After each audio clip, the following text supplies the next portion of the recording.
Muitas pessoas chegam no consultório sem entender como que o Botox, a toxina botulínica, ajuda no tratamento da enxaqueca. E essa pequena apresentação, ela vai te mostrar então, primeiro, por que que faz sentido, para quem que faz sentido, como que funciona esse procedimento e depois que foi feito, como que a gente vai então seguir o pós-procedimento. Vamos lá? Primeiro, a gente precisa entender que o uso de toxina botulínica para enxaqueca não é algo que eu estou trazendo da minha cabeça ou do meu protocolo porque deu certo. Eu estou falando de uma técnica que ela está descrita nas principais diretrizes de tratamento profilático da enxaqueca. A gente sabe que para aqueles quadros de enxaqueca crônica, que é quando você tem mais da metade do mês de dor, a gente precisa utilizar uma terapia que seja aprovada e que tenha nível de evidência para o tratamento da enxaqueca crônica. Dentre diversas terapias que existem e não existem no nosso país, a gente tem a toxina botulínica, e isso vai ser recomendada pelas principais sociedades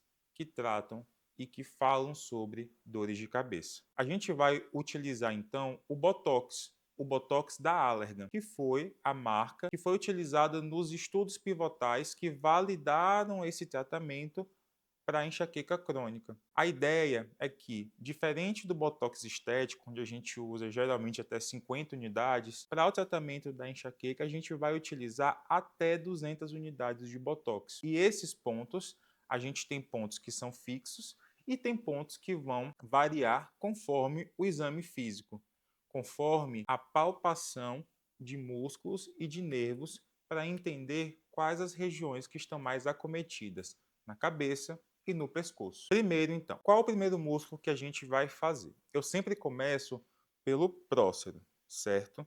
A gente faz um ponto no prócero e também dois pontos nos corrugadores do supercílio, como mostra a imagem. Cada ponto vai ter 5 unidades de Botox. Não só para esses pontos, mas para todos os outros que eu vou acabar falando. Depois que a gente faz esses 3 pontos, eu faço então mais 4 pontos na região frontal. Depois, passo para a região temporal. Esse músculo temporal é um dos mais importantes quando a gente está falando também do processo de mastigação. Alguns pacientes que têm bruxismo de apertamento ou bruxismo de ranger os dentes, eles vão ter essa parte da musculatura mais dolorosa. E para esses pacientes, essas aplicações de Botox nessa região e nesse músculo vão ser mais especiais ainda. Passando então para a região posterior, a gente coloca então mais 3 pontos de cada lado do músculo occipital e logo depois a gente segue para baixo um pouquinho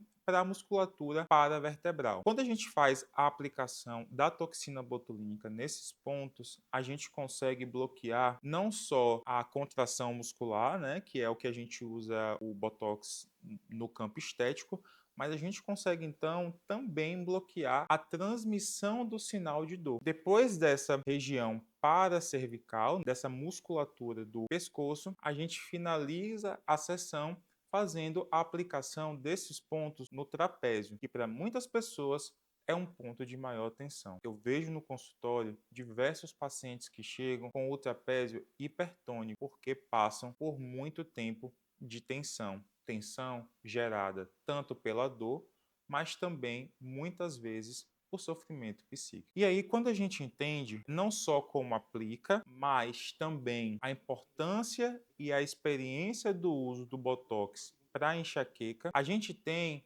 embora aqui no Brasil seja algo que está começando a se falar mais agora, nos Estados Unidos e na Europa principalmente, a gente já tem relatos de mais de 25 anos de uso de Botox para o tratamento da enxaqueca crônica. Eu queria trazer alguns pontos sobre essa experiência de 25 anos que os colegas lá do norte compartilharam e que são importantíssimos e que eu vejo muito na minha prática. O primeiro ponto é que, como a gente está falando de uma neuromodulação, a ideia é que demore mais do que só 3 meses, que é o tempo da primeira aplicação, para o seu sistema de dor aprender que não precisa ficar ligado.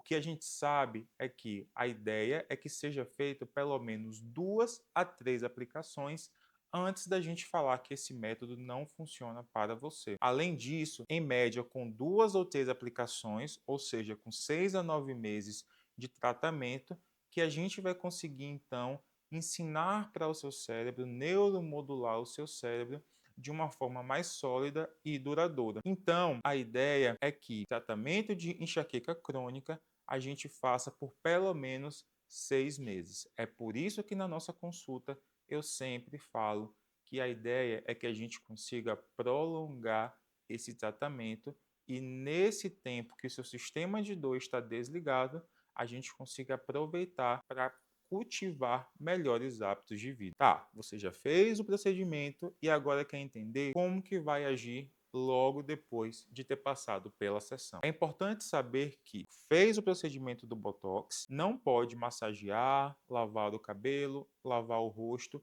pelas próximas 24 horas. É também importante evitar exercícios físicos intensos nas primeiras 24 horas. Como a gente está buscando o bloqueio de terminações nervosas que são muito pequenininhas, as aplicações elas vão ser feitas no tecido subcutâneo. Muitas vezes, principalmente na região frontal, a gente vai ter a formação de pequenos chifrinhos, pequenas bolinhas, que na verdade é aquele líquido que vai se difundir tanto pelo espaço subcutâneo e um pouco vai para o espaço muscular também, para esse plano muscular. Não é para se preocupar.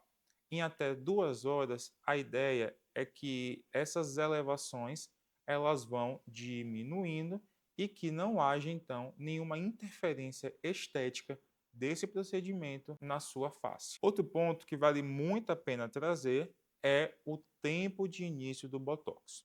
A gente sabe que o Botox começa a fazer efeito com 4 a 7 dias e que o pico do efeito é com 14 dias. Ou seja, nesse tempo pode ser que ainda não haja o resultado total. Por isso que é importante alinhar expectativas para que a gente consiga realmente medir o efeito do Botox a partir de 14 dias. Embora seja um procedimento que, por a gente estar fazendo tantas aplicações, seja um pouco desconfortável, lá no consultório eu consigo então utilizar de estratégias que vão melhorar a sua experiência durante a sessão do Botox, como, por exemplo, a aplicação de bloqueios de nervos pericranianos com anestésicos antes da sessão. É um método seguro e que pode ser utilizado para que você não sinta tanta dor durante essa sessão, de forma que você não saia do consultório com mais dor do que quando você entrou.